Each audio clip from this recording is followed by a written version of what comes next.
Now, this was in December 1981, and I was at 7,000 meters in the Himalayas in December, in winter, in northern Nepal, on a mountain called Makalu, and a small British expedition, we were trying to climb it. We didn't actually do it, but we got quite high. And I was abducted out of my tent in the middle of the night in December.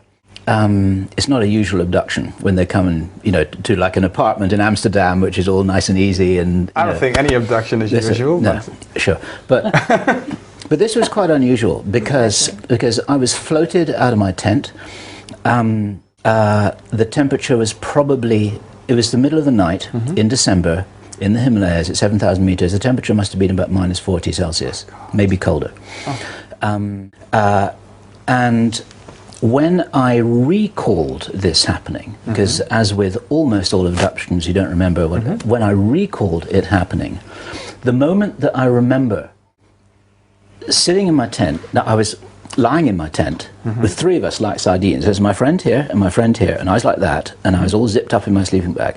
And then the zip of the tent opened, and this little grey being poked his head through and looked at me, like that. That was the single most frightening moment of my whole life when I remembered that moment. I nearly jumped right out of my chair and went through the ceiling when I remembered that. It's like, oh my God, And then, it was real. You see, because you don't get shocked by an imaginary memory. You get shocked by a real memory. Yeah. And now, this is all very complicated because I don't believe that was a malicious abduction. I believe that something was going on which was in some way a preparation for what we're doing now. Okay. And it probably was all with my agreement at a higher level, because I'm very comfortable with what's happening now. At the time I didn't understand the experience, but I wasn't, it's like, I don't know what's going on, but I wasn't, it wasn't something that I wished hadn't happened. I just wanted to know why it was going on. Yeah. Now, so very complicated. At that time, one of the people I was with was a mountaineer friend of mine he was a small guy. He was, I can only speak in terms of English feet. He was about 5'2". What's that, about 1 meter 60? Somebody? Something, Tell me? yeah. Something like that. He was quite a small guy.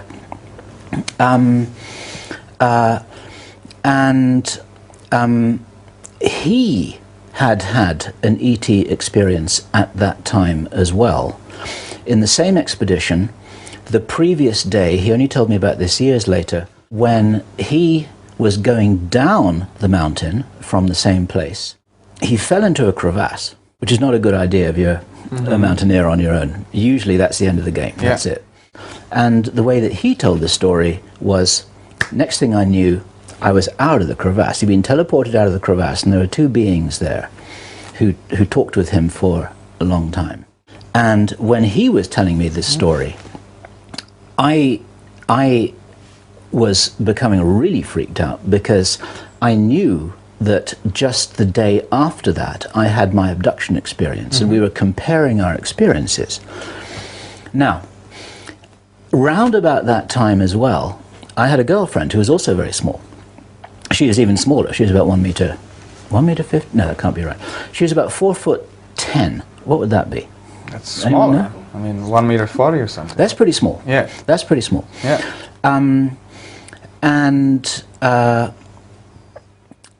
She had a lot of very interesting psychic power. She was a very unusual person.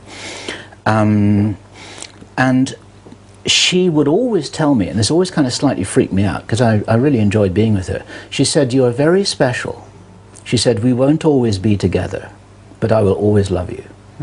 And I mean, I don't know how to, how on earth do you respond to something like that, And she would, she would know when things were going to happen, and she'd make the phone ring, and she'd be totally telepathic, and once or twice I'd be really upset, and she'd just look into my eyes, and then the upset would disappear. All this kind of weird stuff. But then humans can do that too. And one night we were in bed, just cuddling in bed. It was about 11 o'clock at night, and she had her back to the door. And I was looking over her shoulder towards the door, and then this being appeared in the door. Okay. It wasn't like a classical grey being, but it looked very much like what Arthur Newman describes as a childlike being, with quite big eyes, but not the kind of weird eyes, you know, kind of large eyes and quite a round head, but also quite small. Also unlike the being you saw in your tent. Not like the being I saw in my tent. The being I saw in my tent was more of the classical grey. Okay. You see, okay. So I saw this being in my room, sitting right there, and sorry, standing right there in the doorway, and I froze and didn't say anything because I couldn't believe what I was seeing. And Angie, which was her name, she had her back to the door, and I didn't say a word. And she said, "Don't worry, it's all right. I've seen them all my life. You've got nothing to be afraid of." And this being was behind her, and I hadn't said anything. And then this whole thing completely freaked me out. And then I spoke to my other friend about this, Dave. Now, he was the mountaineer guy. And he said, "I know that happened." Oh? And I said, "How do you know?" Yeah. He said, "I just know." You know. And then that freaked me out even more. And then I went back to Angie and I told her about what the conversation I'd had with Dave. And it was round about that time that he told me about the incident in the Himalayas. This is a very convoluted story. And Angie said, she said, "I haven't talked with Dave about any of this, but looking into Dave's head is like looking into my own." She said. And these two small beings with these strange abilities. And Angie would say things to me. Like an example was what I mentioned before. She'd say, "You're very special, you know, but and we won't always be together, but I'll always love you." And one day we were sitting having breakfast, you know, just like with the croissants and the coffee, and you know, and she just looked at me and she said, "The earth is a very beautiful place, and it won't always be this way." And I've never forgotten those words. It sends a chill down my spine every time I think about it, you know. And I said, what did he say? You know? And she just almost ignored the fact that she'd said it, and then she just carried on eating breakfast. And there were a number of other things which she said which I can't remember. But round about this time, I found myself thinking, this person is not a normal person. Absolutely not a normal person. No, something to say like And that. You have there's to come something from a place of really- knowing. Yeah, there's something really strange going on here. And, I mean, I could spend 2 hours talking about all the experiences I had here. But something which was really remarkable happened. Actually, there are two more parts of this story, because I don't want to take the story away from you, because you've got a lot of stories of your own here. Doesn't matter. But two things, other things happened that are worth recording. The second one of which I'll say at the end, I never tell anybody, because it's so bizarre.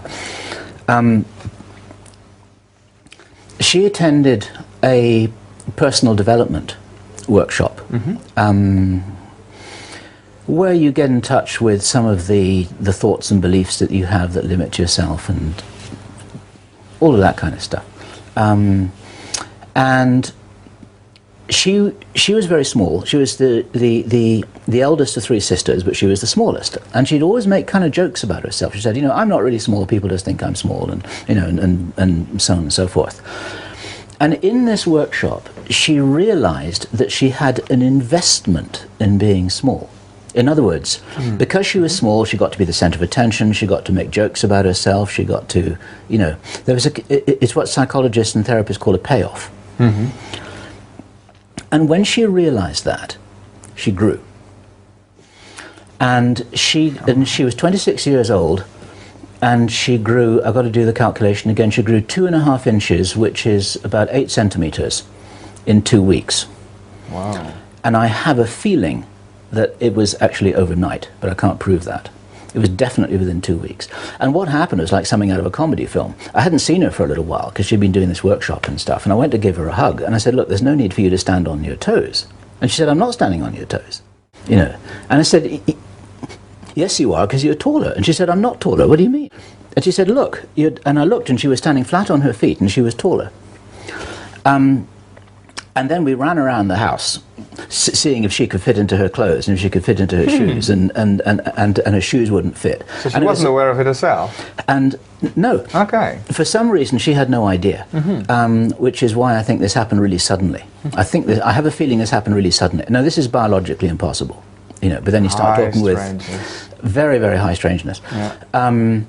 But she definitely grew. We measured her. It was midnight, and I went around phoning up all my friends saying, Angie's grown, Angie's grown. And they said, what? What are you talking, what? You know, it was like something out of a very, very bad comedy movie. So but that happened. She did grow. And I got really excited. I said, right, you're going to keep on growing, and you're going to be really tall.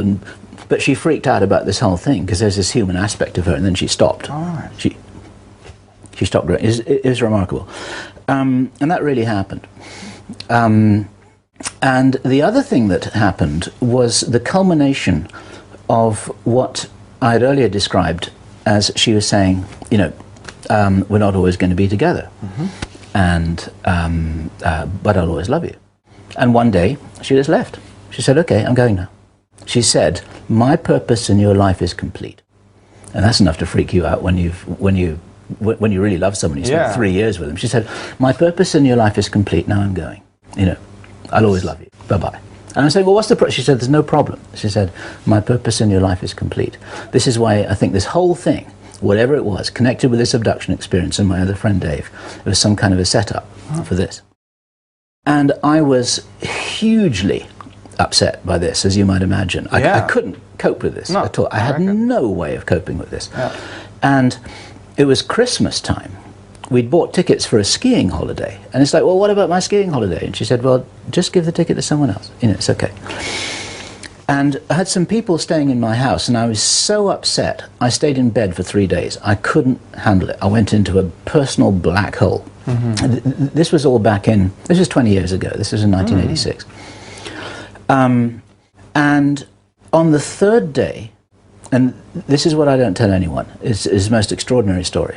On the third day, another being appeared in my room, like the first one. And you know that story, the scene in E.T., the movie E.T., you know, when he has his glowing red finger and he heals Elliot, because Elliot is upset, you know, the little boy who he befriends. This is what happened to me.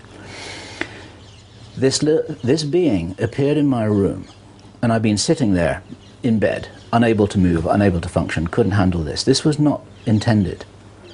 The being came up to me with his finger, touched me in the middle of the chest, and then I was fine.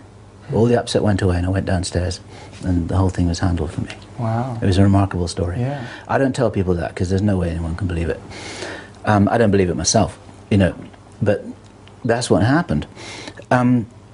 And it's a very important story for one reason, that despite its unbelievability, what it shows me is that these beings who were behind that abduction and that experience and that program, whatever it was, they actually have compassion. They really do have compassion. Yeah. This wasn't a mindless programmed biological robot. This was somebody who came in because it wasn't part of the plan that I should be so upset that I couldn't function. So they had to fix that, and they fixed it, and it was a compassionate act. And you could really feel it like that. It just disappeared. Yeah. Everything disappeared. Like somebody turned a switch and I wasn't upset anymore. I wasn't upset because something was added on like a mask. The upset was handled because they took the upset away, which is the basis of all effective therapeutic programs, is the charge that's associated with an incident. You remove that charge and then you're back to normal again. Wow. It's the charge that makes people upset, so they lifted the charge off and then it had gone.